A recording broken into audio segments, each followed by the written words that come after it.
Hi, this is your host, Russ Christensen, for Insight. Today I'm very lucky. I have a very nice and funny and humorous and peculiar and odd gentleman who was on my show. He's a cartoonist. You know how the cartoonists are like. They're sort of different than the rest of us. And Pete Wagner has done a lot of things and runs around and sort of, he's sort of a crazy guy. You got to expect cartoonists to be a little different than the rest of us. And Pete has done another book. Another book, Pete. Tell us about this other book that you have written. Buy This Too. Buy This Too. You remember the first one? The first one was Buy This Book. Buy This Book, and the second one is kind of a takeoff Buy on This Too. Abby Hoffman's I see. Steal Okay. This Book. Be okay, fine. Now, what's in this book so people would even want to buy it? It's a collection of cartoons from City Pages, the newspaper that I've been working for the past 5 years, and anecdotes and funny, humorous political satire on... He says with all modesty, and then you funny, humorous satire, right? Of course. Political satire.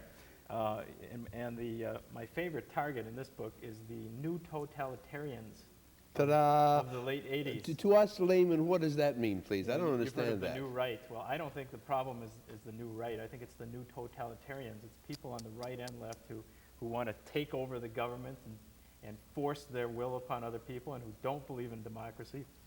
People like Andrea Dworkin, the anti-pornography. Okay. She's a radical lesbian separatist. Ooh, those are harsh words.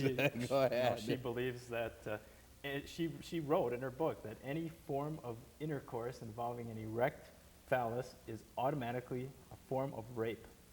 Oh my goodness, that is a little extreme. I mean, she's got a little extreme. So who are some of the others totalitarian, I'll pronounce the word right. Well, of course, there's Jerry Fallout. Yeah, well, we all know about fellow him. from the Moral Majority who slid down Jim and Tammy's water slide in his three-piece suit. In his suit? I wonder why he did that, if he was afraid of catching something. I don't know, it must be.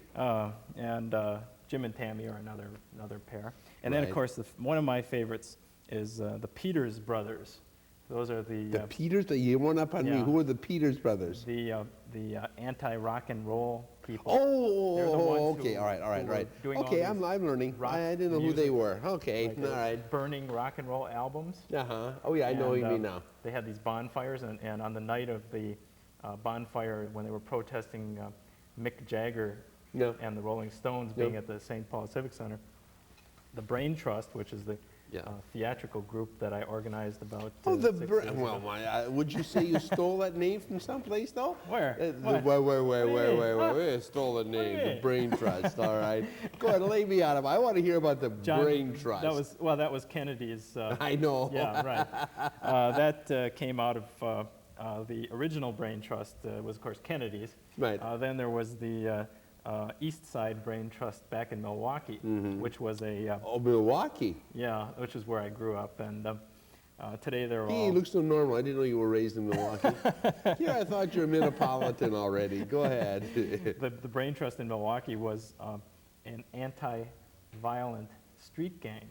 An anti-violent street gang. Right. We had Would you care to elaborate on that one? That's pretty interesting. I grew up in a tough neighborhood where we had a lot of street gangs. And there was a group of us who did not want to be involved in that, have to go out and fight for no reason, with these idiots, these Neanderthal lowbrows, So we came up with excuse me, I'm sorry, I didn't realize. I mean, I hate to say this, but I was raised on Nicollet Island. Nicollet Island there, up northeast area there. I mean, I know what you're talking about. Talking about you, Russ. Yeah. Only we didn't know very much about guns, and we never fought with guns. This is Milwaukee. These are these street gangs. All right. They come out and spit on people and try to get into knife fights. Just because they had a hormone problem or something. I see. Okay. And so we came up with an anti-street gang. Because if you were alone, you were going to get picked on. You were going to get hurt. Absolutely. So absolutely. You had to be with some kind of a group. So we formed the East Side Brain Trust. And the East Side, we were actually on the South Side, but the East Side was the area of Milwaukee where the hippies were.